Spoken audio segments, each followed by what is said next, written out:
Honda কিন্তু তাদের adventure সিরিজের আরও একটা নতুন বাইক লঞ্চ করেছে, সেটা হচ্ছে হোন্ডা NX 200। এই বাইকটা হচ্ছে হোন্ডা CB 200-এর একটা রিব্র্যান্ডেড ভার্সন বলতে পারেন। এই বাইকটাতে আপনারা হোন্ডা CB 200X এর থেকেও অনেক বেশি আপডেট ফিচার পাবেন। যেমন বাইকটাতে ডুয়াল চ্যানেল ABS রয়েছে, এর পাশাপাশি রয়েছে একটা TFT স্পিডোমিটার, যেটা কিন্তু বিগত মডেলের বাইকটাতে ছিল না, কারণ সেই বাইকটাতে আপনার ক্যালকুলেটরের মতো একটা স্পিডোমিটার দিয়েছিল, যেটা কিন্তু দেখতে শুনতে অত একটা ভালো লাগতো না। আর তার থেকেও বড় কথা হচ্ছে এই বাইকটা কিন্তু হোন্ডা হর্নেট 2.2 2025 সালের যে নতুন মডেলটা রয়েছে ওইটারই একটা অ্যাডভেঞ্চার সিরিজের বাইক বলতে পারেন। আপনার NX 200-এর যে স্পেসিফিকেশনটা তারা দিয়েছে সেম স্পেসিফিকেশন কিন্তু হোন্ডা হর্নেট 2.2 2025-এর মডেলটাতেও রয়েছে। শুধুমাত্র এখানে আপনারা ডিফারেন্স একটাই পাবেন, সেটা হচ্ছে একটা নেকেড স্পোর্টস বাইক আর এটা হচ্ছে একটা অ্যাডভেঞ্চার বাইক। যাই হোক, আজকের ভিডিওতে কিন্তু আমরা এই বাইকটা নিয়ে বিস্তারিত আলোচনা করব। এই বাইকটাতে আপনারা কি কি ফিচার পাবেন, তার পাশাপাশি বাইকটার ফুল স্পেসিফিকেশনও জানাবো। এর পাশাপাশি বাইকটার ভালো খারাপ দিক বলতে পারেন সবকিছু নিয়েই কিন্তু আলোচনা করব আজকের এই ভিডিওতে। এর পাশাপাশি বাইকটা যখন বাংলাদেশে আসবে তখন এটার বাজার মূল্য কত হবে সেটাও জানাবো আজকের এই ভিডিওতে। তো চলুন ভিডিওটা শুরু করা যাক। আর আপনি যদি বাইক রিলেটেড যে কোনো ধরনের আপডেট পেতে চান তাহলে কিন্তু আমাদের চ্যানেলটাকে অবশ্যই সাবস্ক্রাইব করতে পারেন। প্রথমেই বাইকটার লুকস অ্যান্ড ডিজাইন এবং এর বিল্ড কোয়ালিটি নিয়ে যদি বলি, বাইকটাকে তারা অ্যাডভেঞ্চার একটা লুকস দেওয়ার চেষ্টা করেছে। আর তাছাড়াও এটা যেহেতু একটা অ্যাডভেঞ্চার বাইক, তো এটার ডিজাইন প্যাটার্নটা কিন্তু আপনারা ওই রকমেরই পাবেন। এই বাইকটাকে তারা মাস্কুলার বডির সাথে অ্যারোডাইনামিক শেপে ফুললি নেকেড স্পোর্টি ডিজাইন করেছে। নেকেড স্পোর্টস বাইক বলতে এখানে তারা কিন্তু এটাকে একটা অ্যাডভেঞ্চার লুকসের করার চেষ্টা করেছে। এই বাইকটা আসলে যারা কিনা ট্রাভেল ট্যুর পছন্দ করেন এটা হচ্ছে তাদেরকেই টার্গেট করে তৈরি করা হয়েছে। বাইকটার ফ্রন্ট সেকশন থেকে দেখলে আসলে বাইকটাকে কিন্তু পুরোপুরি হোন্ডা হর্নেট 2.2 2025-এর মডেল এর মতোই কিন্তু মনে হয়। কারণ যদি বলি হেডল্যাম্প সেকশনে কিন্তু আসলে বাইকটার কোনো কিছুই পরিবর্তন করে নাই তারা। কারণ আপনারা যদি হোন্ডা হর্নেট এই বাইকটাকে দেখে থাকেন সেখানে কিন্তু বাইকটার হেডল্যাম্প সেকশনটা পুরোপুরি এইরকমই দেওয়া হয়েছে। এমনকি এই যে NX 200-টা আছে এই বাইকটাতে কিন্তু তারা হেডল্যাম্পে ডিআরএল সেটআপটাও কিন্তু তারা পরিবর্তন করে নাই।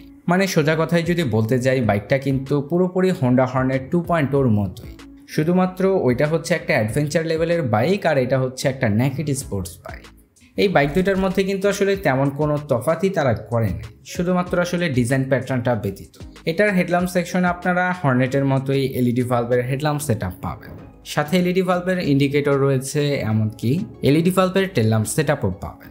তাছাড়া তারা কিন্তু ইন্ডিকেটরের পজিশনগুলো একটু চেঞ্জ করে দিয়েছে, এটা কিন্তু আপনার তারা হ্যান্ডেলবারের সাথে অ্যাটাচ করে দিয়েছে। এর ফলে কিন্তু আসলে এটা দেখতে আরও আপনার অ্যাগ্রেসিভ লুকসের লাগে। বাইকটার ফ্রন্টে আপসাইড ডাউন সাসপেনশন রয়েছে, সাথে পাবেন 17 ইঞ্চি অ্যালয় রিমের সাথে 100 সেকশনের টিউবলেস টায়ার এবং ব্রেকিং সিস্টেম হিসেবে রয়েছে 276 মিলিমিটারের disc brake with dual channel ABS।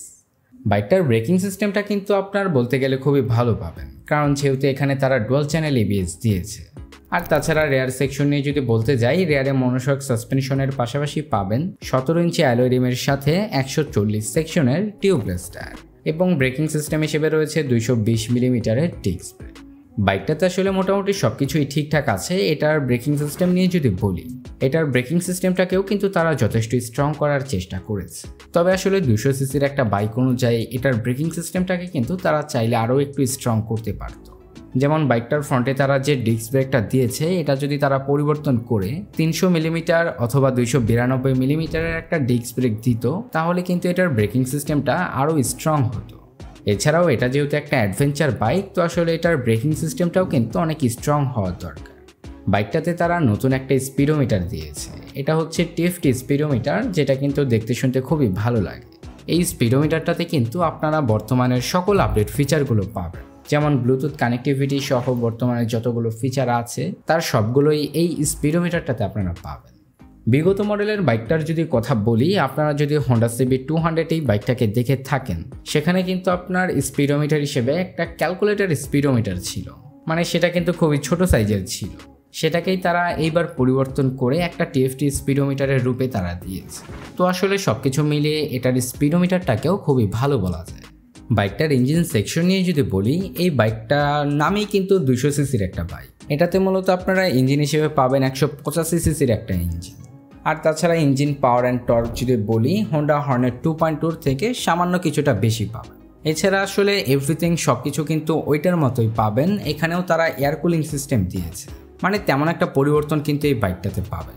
তবে আসলে এটার প্রাইস পয়েন্ট অনুযায়ী যদি চিন্তা করেন তাহলে কিন্তু এটার কুলিং সিস্টেমটা তাদের অবশ্যই পরিবর্তন করা উচিত ছিল। এখানে তারা দিয়েছে এয়ার কুলিং সিস্টেম, এটার পরিবর্তে তারা যদি একটা লিকুইড কুলিং সিস্টেম দিত তাহলে আমার মনে হয় আরও ভালো হতো। আর তার থেকেও বড় কথা হচ্ছে এটা যেহেতু একটা অ্যাডভেঞ্চার বাইক, তো স্বাভাবিকভাবেই যেই বাইকটাকে কিনবে তারা কিন্তু বড়সড় লং ট্যুরে যাবে, তো আসলে তখন কিন্তু এটার ইঞ্জিন ভালোই একটা হিট জেনারেট করবে। তো আমার মনে হয় এখানে তাদের অবশ্যই উচিত ছিল যে একটা লিকুইড কুলিং সিস্টেম দেওয়া। তো আর কি বাইকটাতে আপনারা লিকুইড কুলিং সিস্টেম পাবেন না, যেটা কিন্তু বাইকটার খারাপ দিকের মধ্যেই পড়ে। বাইকটার কিছু ফিচার নিয়ে যদি বলি, বাইকটাতে আপনারা slipper clutch, traction control system, মোটামুটি সব ধরনের ফিচারই পাবেন। তো মোটামুটি এই ছিল বাইকটার ওভারঅল স্পেসিফিকেশন। এখন যদি এটার লঞ্চ ডেট নিয়ে বলি, এই বাইকটা অফিসিয়ালি বাংলাদেশের মার্কেটে আসতে পারে বছরের শেষের দিকে, কারণ বাইকটাকে তারা যেহেতু বেশ কয়েক মাস আগে লঞ্চ করেছে, তো এটা কিন্তু বাংলাদেশে আসতে মিনিমাম 6 থেকে 8 মাসের মতো সময় লাগতে পারে। তো আসলে সেই হিসাবে যদি বলেন এটা কিন্তু বছরের শেষের দিকে বাংলাদেশে আসতে পারে। আর অফিসিয়ালি বাংলাদেশে আসার পর এটার বাজার মূল্য হবে 3,50,000 থেকে 3,80,000 টাকার আশেপাশে। এই প্রাইস পয়েন্টে বাইকটা আপনাদের কাছে কেমন লেগেছে অবশ্যই কিন্তু কমেন্ট সেকশনের মাধ্যমে কমেন্ট করে জানাবেন। দেখা হচ্ছে পরবর্তী কোনো নতুন ভিডিওতে। সবাই ভালো থাকবেন, সুস্থ থাকবেন, ধন্যবাদ।